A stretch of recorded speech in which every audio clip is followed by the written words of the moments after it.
Good morning, stupid. Welcome back to hashtag 360 stupid. We are stupid people asking you smart people simple questions. King of stupid here. Mike, check. Mike, check. That's MICCCZECH as in the Republic. What's happening, ladies and gentlemen? All the genders, vendors, everybody's welcome here at hashtag 360 stupid. And today we have the legend, the myth, the truth of it all.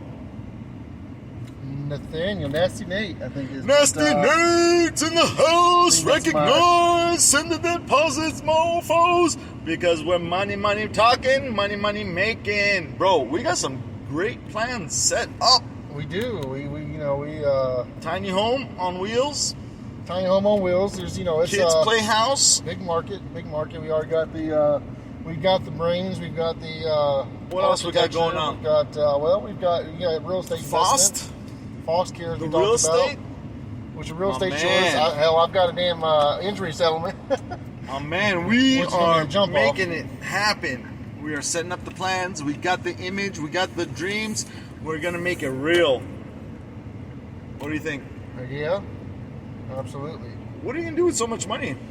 I was just thinking about just after the conversation I had with him. I don't know. I think I would like to give it to somebody just to hold on to me. Oh, nice. And take my time with it.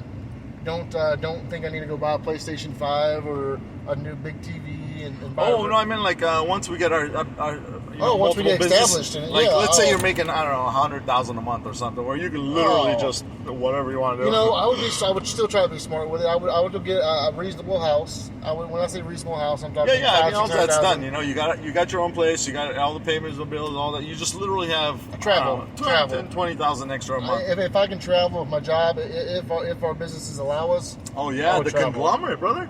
That's one of the things I liked about Foss, and I kind of want to make sure I integrate that, is because traveling's got to be a part of a person's life, especially young people that haven't seen any pleasure out of life. Them going somewhere like Europe or Africa and, just having a different experience, come back with a little something different, Right, absolutely. I think I would. I think especially something like a more maybe third world where people don't have as much, and I think it would be a humbling experience. And also, I just want to try different cultures. I want, because, here in the United States of America, some people look at, even born citizens of the United States, look at America as either, like the white picket fence and the American dream. Some people hate it. Some think it's oppressive. Some people, so it's a good to kind of step outside of it. Depends on your position, right? I would say all parts of the world, there's oppression, there's suppression, there's everything everywhere. Absolutely agree. So if your position is in a suppressive position, you're suppressed. You're suppressed, yes, sir. Like right now, you got that dynasty going on in China right now. You got all those. Oh man! I think were they Muslim? Are they Muslim? What do they preach? They preach. They're that they put them in internment camps. Yes. No religion in China. No religion, my man. Yeah, and so they won't let them. So like that, being in that state now, a lot of those guys are like almost like Buddhist priests, and right. they, so they have a different outlook. But if I was in that way, I'd like, fuck these guys. Yeah. Fuck these China. And then, I would hate China. I would hate my own countrymen. Then there was time where the religious people were the oppressors. They went around oppressing people, women particularly. Absolutely. And now they're liberating. So things change. It's kind of funny that you could come in saying, "I'm here to help you," and 10 minutes later, you're the one bashing their heads in with the hammer, trying to make sense of it all. So, yeah, absolutely. Life's a twist, my man. Life is a twist. Absolutely. And the best thing you could do with a twist is put a lime to it and a tequila. Absolutely. Yeah, man. Enjoy it. That's true, yeah, because it's short. By the time it goes fast. I remember yesterday, I felt like I was damn 18. Oh, yeah. I think back on my damn high school was over almost 20 years ago for me. Oh, man. I'm about to have a 20-year high school reunion. That is insane to me. Poof, just I'm at like 18 that. years. Just like that. Just like that. And then it's like you say, it's like, once I hit my 30s, I felt like, how did you feel about your 30s? Did you feel like your 30s were better than your 20s? For me, they were. They have been thus far. My lifetime, whatever scale or whatever it is, about 25, I packed up all my items. Out of my mom's. Sorry, y'all, for that was a quick call coming in. Declined it. Let me see if the recording is still running. Running. And if it is, we'll keep filling. And if it's not, perfect. All right. So the question was, so about 25 years old, I packed everything up, sold everything as much as I could. I kept 2 boxes in my mom's garage, and got a backpack and started traveling. That stopped fully about 35, just before 40. I settled down. Right. So that was a good solid 10 years of chosen homelessness. Although at times I had places to stay, although at times I rented an apartment, although at times I'd either go to family or friends, but I didn't have like this is my home. This is mine. Yeah. Yes. Which I never really felt I owned anything, obviously, before this, but the thing was, like, even when I was renting, I just kind of felt like, okay, this is my place, but I literally had nothing. Right. You know. Right. At the end of the day, you could, if you didn't sign that lease, you're back in, square one, or you're it wasn't yours. Just traveling, backpacking around. I would get an apartment or lease something, maybe a month or two or so, but never. It wasn't really long term, except when I was in Portland, where I did the nursing assistant. And that's Portland, Oregon, from our lovely listeners. Thank you very much for listening in. Our numbers are popping. Nearly 11,000 downloads, so greatly appreciate that. And we have passed the financial threshold for payout. That means you lovely people listening to me gives me money from the commercials that you're tormented by after the show or after every episode. So the 10 years I was traveling, I guess almost 15 years, I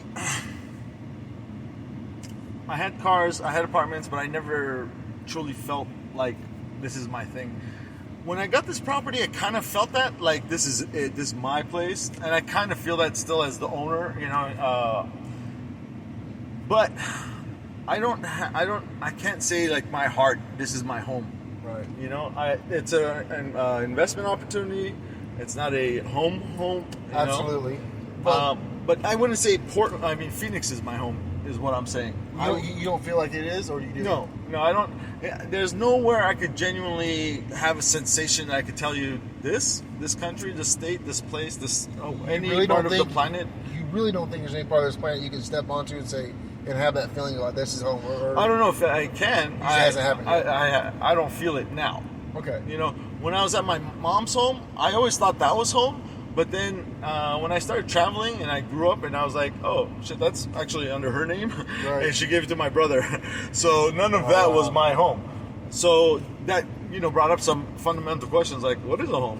Who owns it? How does that work? Right. Then I come to realize I've never owned any home. What do you think a home is, what you make it?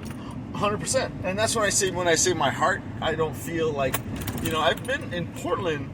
There was a small sensation like, oh, this is like homey, like this is my home kind of thing. Right. And as soon as that started feeling, a month or two later, things changed. I packed up, gone. So that's kind of why I want Foster Cares to be a conglomerate, because I think a lot of these young people don't feel that also. Right. I don't think they have that sensation like, that's where my mom's from, that's where I'm from. Because I know I have the Armenian culture and it's a big thing there, but I don't feel like, oh, Armenia, this is my fucking, these people are, even the people. I don't feel any, like, connection, although we have the language and stuff. Actually, I'm more like, suppressed, or I try and stay away from Really? them. Oh yeah, my people are trouble. You know who I'm talking to. Yeah. So you're Armenian. So what do you mean? Just let party and get down, or they just fight? No, we're dishonest, disloyal, no family loyalty, really? no self-respect, no dignity. Everything is like our country, dude. It's been there for thousands of years. Right, America's been around 400 years. And look at the progression that America has done, and all of the Middle East. Right, you're right. There's always turmoil. Right. There's always chaos. There's always mayhem. It's never just like, Oh, dude, you know. Let's just How live about a together, couple of chill. generations of not fighting? Just not fighting. Not necessarily, peace, but just not fight. Right. Absolutely. But the dishonesty, that stuff is not. I can't, Yeah, as a world traveler, as a person that dude, I've been to Japan, bro. Japanese people. Or the most I heard there out here. I have never had the sensation of They're like very safety respectful and anywhere in my entire fucking. And I've been over 60 countries. wow. Japan, bro. Yeah, that's what you told me. That was a ticket. It's like, dude, they won't even cheat you at the airport, even when you're asking to pay for the higher price, knowing you want to pay for the higher price. They won't do it. They'll be like, just give me the money and I'll go get it from the vending machine. So that you can get the best price. The best price. Wow. And I'm like, that's wild. dude, I go, I'm cool. I want to tip you. Yeah. He's like, oh, I can't accept that. I haven't done anything. And I'm like, dude, you know what? I'm the same way. I know. You I know, know what you as mean. as far as just morality, that everybody Right, knows it's a that's how moral- you're supposed to behave. I heard there's a but moral they code actually live by. act that way. I hear that. I You hear see that. what It's I mean? very, very, very respectful. Very, very, very, very selfless. Culture, yes. selfless. But racist as all hell, Really? and that's why their population is dwindling to where they'll have to do some kind of importing of foreign people and accepting them as their Really? Is your National- population? Is it because do they have like a one child rule there too? no. The thing is, the Japanese people hate themselves and each other. Oh wow. So nobody wants to get married. Hardly anyone's having sex. Oh really? Dude, teenagers in Japan are not having sex, bro. Wow. They just really don't like themselves, each other. It's like a thing. So, and because the culture, from my very limited understanding, you can't become a Japanese citizen unless you're Japanese. So, and even the half Japanese, it's like a thing, but they're still like, okay, we'll still let you in kind of thing. But you could live there, I think, like, 20, 30 years, and they still don't fully accept you as, But as far as respect goes, man, these people are remarkable. Somebody walks in the elevator, everybody in the elevator moves to the side, everybody bows, everybody welcomes each other, the person steps in, everybody turns and faces the thing, and the elevator goes up and down. Wow. Dude, I mean, harmonious. I saw her is very harmonious. Like in the streets they walk, like everybody's walking in the same direction. Which for me, that's my anxiety, man. Like, Nobody's yelling, nobody's Oh, fighting, there's man. no, like, Have you done New York City? there's not even a sensation of mischief or mayhem or Right. trickery. That makes sense. Everything is labeled. Like Everything has a wow. price. Everywhere you go, there's nobody's gonna give you a $2 charge extra. None of that. No one dishonors themselves in that way ever, Wow. anywhere in Japan, bro. Do they still chop off hands for like thievery and stuff? Probably. I know China- it's a big dishonor. China is death penalty for a lot of crimes. Drugs, instantly. There's no. Really? I don't think they even put you through a trial. Damn. Yeah, we're talking any weed, anything illegal, Wow. and even some medications. Wow. Yeah. I did So- not know that. Oh, dude, the reason, the reason America has the highest slave population prisoners Yep. is because China just kills them off. Damn. Yeah, straight up. Just they don't house, they don't medical, they don't provide fooding. They're just like, you know what? Yeah, well, who's gonna house us? They'll have millions and millions of inmates Wow. throughout the entire country. They're not gonna do that. They're just like, hey, you know what? Off with your head. Wow. Yeah. I did not know that. I know it's communist. So the I just didn't realize it was that what are they bad. called? The internment camps or Yeah, the internment. Yeah. internment camps for Yeah. the religious people? Yeah. Dude, this is like serious stuff, man. It This is is. like genocidal type of Genociding. practices. It You is. know? It's like Hitler. No all over religion, again. no religion. That's New it. text message But from. I mean, you gotta ask, if they're coming into a country bringing in something illegal like religion, shouldn't they be prosecuted? I mean, if I come into their country with illegal drugs, I would be caught because it's the law, and we all know laws are filthy, dirty, stupid things that ugly people New like text lawyers message from produce. +1 Everybody has to follow the laws, 480 regardless of what the laws are, right? I mean, Right. the country made its laws. Like America has slavery. I mean, you're not gonna not come into America because we have slaves. Right. It's just, Right. you know, it's a law, and filthy lawyers make laws. So, what can we do? We can't do nothing. But what should we do about the people, right? I mean, religious people, they're there, they're trying to help, but they're committing a crime. It's kind of twisted, That's huh? crazy, though. It's They're twisted. there to help people. Like, you know, religion, that's what they do. It's like they No, set up medical camps. most religions are harmful to They, society. they can be, yes. You know, I agree. You know, I think a lot of religions were set up for rule. I think Control. I think control. I think you know a lot of it was money. absolutely. You know where religion started? Absolutely. You know, back in the day, where you literally had to physically hunt for food or gather food, there was You no, have 2 new text there's- messages. there's no, like, hey, buddy, I'm gonna sit this one out. Right. Hey, we're going hunting. You gonna hang with the girls, or you gonna come with us? You know. Yep. So you know, not all men are masculine and yep. can hang. So there's always been some, you know, softer men that stuck with the women and did some stuff, Yep, you know. Yep. But one guy went into the caves. I don't know. He was probably just getting out of work, you know. Right. Trying to get out of work or whatever with the women because he didn't want to hunt.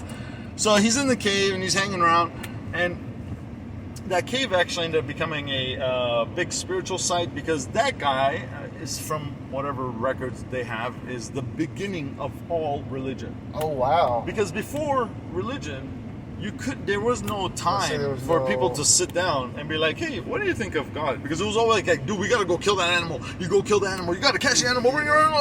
Yeah, There was yeah, no eat time it, like, yeah. hey, dude, meditate. That's Right. great. You know, it was just like survive. Right. So at some point, there had to be someone that went, hey, you know what? There's this thing, and da da da da. So this guy went to the cave, and they found out, you know, obviously much recently, that cave releases natural gases from the planet that produces an intoxication and a hallucination. Yeah. And this guy happened to be, you know, like when you're good at talking and He's you're common or he's slick tongue or not necessarily, more like a good speaker, and it captures people's attention, Right, and storyteller right. and stuff like that. Charismatic. Charismatic, Okay, there you go. you get a charismatic guy high who didn't work all day because finally he gets rest. You know, every day it's a survival It's thing. entertainment for the people too. Yes, yes. You I know, always told people that. I always start when you entertainment. give people hope, Yes. you can do anything to them. Absolutely. Anything. But when the hope is gone, yeah, you can't do nothing. Hell no. They're like, that why? sucks. Why should I? You know? Yeah, why? So What's- this what's the guy purpose? went into the cave, got high, came out, and started telling these remarkable stories. And the people would just be like, what? And they were so, like you said, entranced and re-energized from the stories. And they were like, man, hey man, you know, after I heard your story, I went back to work yesterday or tomorrow, and I felt so energized. I picked 3 extra fruits. Here's one for you. Wow. And this is how religion started, because that's when you could eat off of stories. Wow. That point right there is when you could tell somebody something They would give you and they'll food. give you food. Oh. Because that's the only thing that matters, right? Yeah. If you don't have food, it doesn't matter who you are, how tall you are, how what you are. You're right. Yeah. And just like that, religion started. Is this Gilbert? All right, Yeah, Gilbert. We're in Gilbert, Arizona. All right, ladies and gentlemen, all other gents, friends, Benz, I am Mike, check, with Nasty Nate. That's it. Signing Dog. off at hashtag 360 stupid. Thank you for the privilege of your time. Good night, stupid.